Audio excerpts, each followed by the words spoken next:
It all happened within a twinkle of an eye. What I thought I could control overpowered me.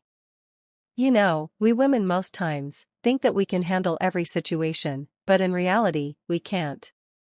My husband is a businessman, while I'm a stay-at-home wife. My husband didn't want me to work. He only promised to open shop for me after he finishes one of his real estate buildings. Since we've been living in peace. My husband has a grown-up son who is my stepson. Not until my husband began to take his business more seriously and starts traveling for months, leaving me alone in our big quiet house. At first, I tried to cope by keeping myself busy with house chores, watching movies, and visits to friends, but the loneliness kept creeping in, filling the house with an emptiness that made me think unnecessarily. My stepson is a university student. His name is Henry. When he came back from school for the holidays, I was happy, because I thought I've gotten a gist partner, but it was so unlucky that things went south. Henry is tall, dark and handsome boy. Much finer than his father. God took his time to create him. Every time he walks into a room, it was as if he brought the sun with him. Women couldn't stop staring at him when we went out. Even my friends were jokingly asking if I was hiding him from Abuja girls. I would smile and brush it off. But deep inside, I understood why they were so drawn to him. At first, I kept my distance, because he seems not to be the type that talks a lot.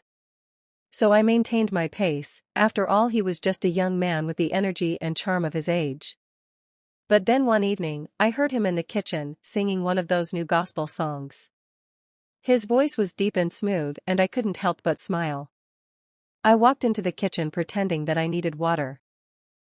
Mama, how is my voice?" he asked, smiling. That smile could make any woman weak. "I think I want to pursue music career," he said. I laughed. "It's not bad though, but what you need is a small practice. But you know your father won't support it," I replied. "I know, but I'm not depending on him either," he replied. And so we talked and ended up talking for hours. First time ever. Although, it was a harmless talk about school, his plans, and my cookings. But from that moment I started noticing things about him: his confidence. The way he carried himself, the little jokes he cracked, and how he made me laugh even when I didn't want to. One night, the power went out and we were forced to sit together in the living room with candles lighting the space. We talked again, this time about life and dreams. The way he looked at me that night, with those deep brown eyes, made me feel something for him. I felt ashamed, but I couldn't help myself.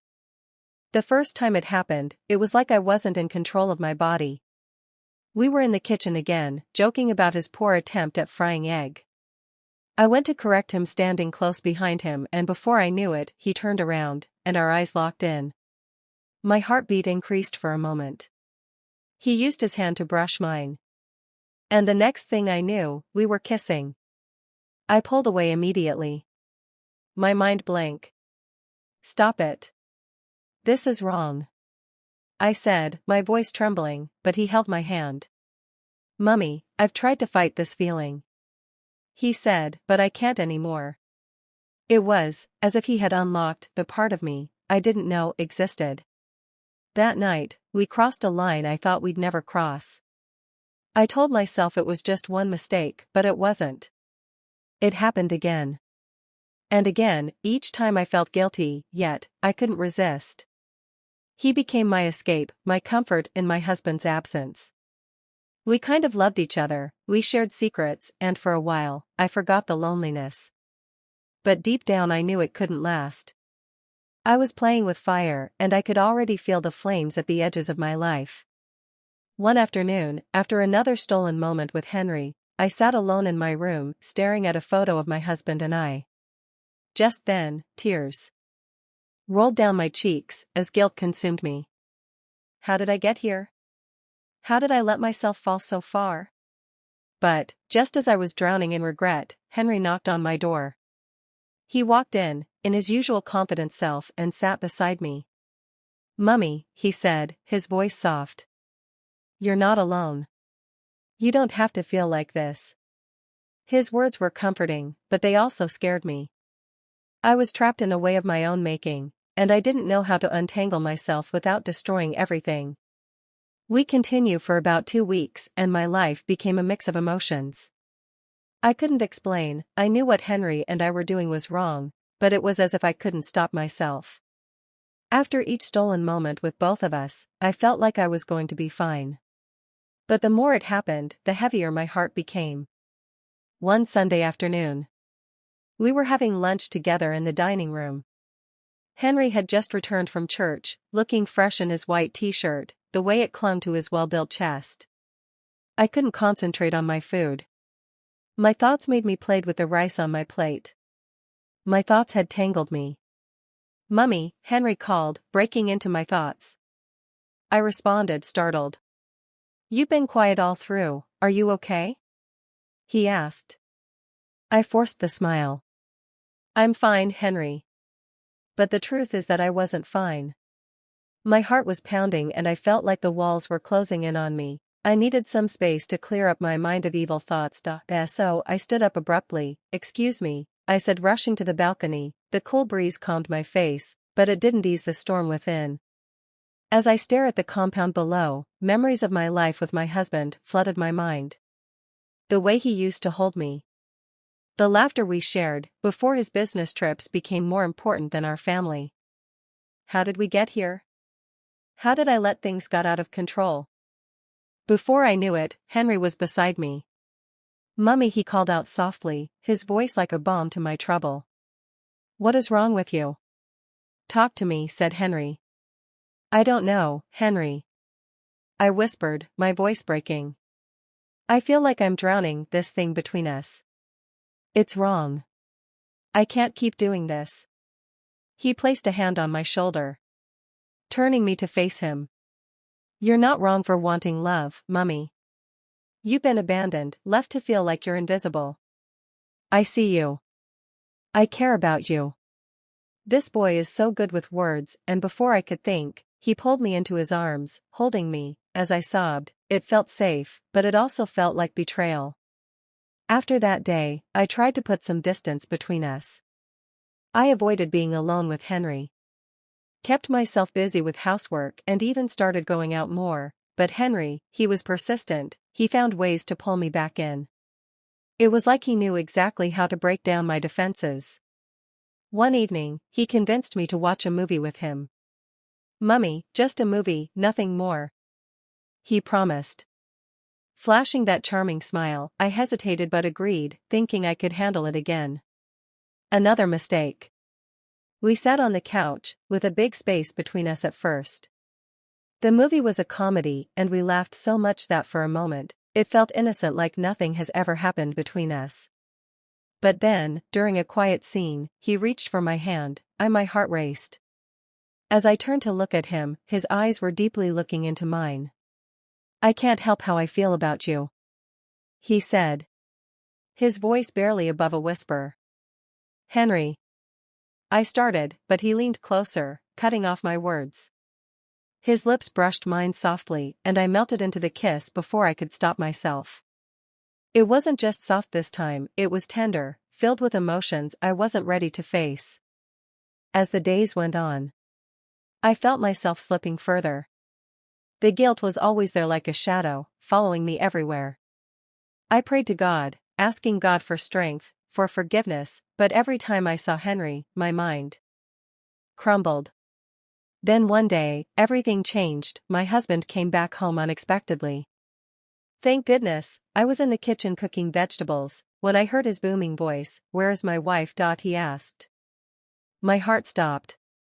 I hadn't prepared for his return. He walked into the kitchen. His presence filled the environment. "Surprised to see me?" he asked, smiling.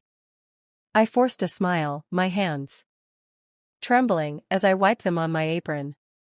"You didn't tell me you were coming back today," I said. "I wanted to surprise you," he said, pulling me into a hug. "He smells so good, I missed it." As we sat down for dinner that night, I couldn't help but notice the tension in the air. Henry was unusually quiet with his father, but this time, he was avoiding eye contact with both of us. My husband was all happy. He talked about his trip, his plans for the future, and how much he had missed us. But I couldn't focus. My mind was racing, fear gripping my heart. What if you found out? What if everything came crashing down? Night came and I lay on bed beside my husband for the first time in months. I felt the weight of my choices pressing down on me. I wanted to tell him the truth, to beg for forgiveness. But the words wouldn't come. I prayed and hoped he doesn't find out the evil I have done. I felt I was trapped in a web of lies I had spawned myself. I tried to avoid Henry as much as possible, but it wasn't easy. The tension between us grew, and I could sense that my husband was starting to notice. Something wasn't right. One evening, while my husband was in the balcony, Henry conned me in the hallway. "Mummy, we need to talk," he said, his voice low. "There's nothing to talk about, Henry," I whispered, glancing nervously. "This has to stop. It's over. This is making me suffer," I said, and he looked at me emotionally. And for a moment, I saw the boy he used to be, the one I had helped train. Not the man who had turned my world upside down. "I care about you," he said, "but I see the pain in your eyes. Maybe it's time we let go for the good of both of us." His words were a mixture of relief and heartbreak for the first time. I felt a ray of hope, that I could start to fix the mess I had made. But life wasn't going to let me off the hook that easily. I was happy this is ending, and there is no way my husband will find out. I promised myself that this will never repeat itself again. Soon, the guilt starts to fade away. A few days later, my husband called me into the room. He was holding his phone. "I was going through my CCTV, and I found a video of you and Henry kissing," he said, with his eyes teary. I froze. "CCTV? In this house?" My heart skipped. "What are you talking about?" I asked, my voice trembling. He handed me his home laptop, and there they were, video of me and Henry in a private moments. "I didn't even know the CCTV were working. I thought we destabilized them," he said. I collapsed onto the couch. Tears rolled down my face as I tried to find the words to explain, to justify myself. But there was nothing I could say. My husband was sad. "How could you do this to me, Sandra?" he asked. "How could you do this to our family?" "I'm sorry," I sobbed. I was lonely, vulnerable. I didn't mean for this to happen. But sorry wasn't enough. The damage was done, and my actions had tore our family apart. My husband asked his son to leave the house immediately and made it clear that our marriage would never be the same again. That night, as I sat alone in the darkness, I realized the full extent of what I had lost. Not just my husband's trust, but my own sense of self. I had let my loneliness and vulnerability lead me down a path I would regret forever. My advice for women in similar situations. As a woman out there, loneliness can be a powerful and dangerous emotion. If you ever feel neglected or abandoned in your relationship, don't let that emptiness push you into making decisions you regret.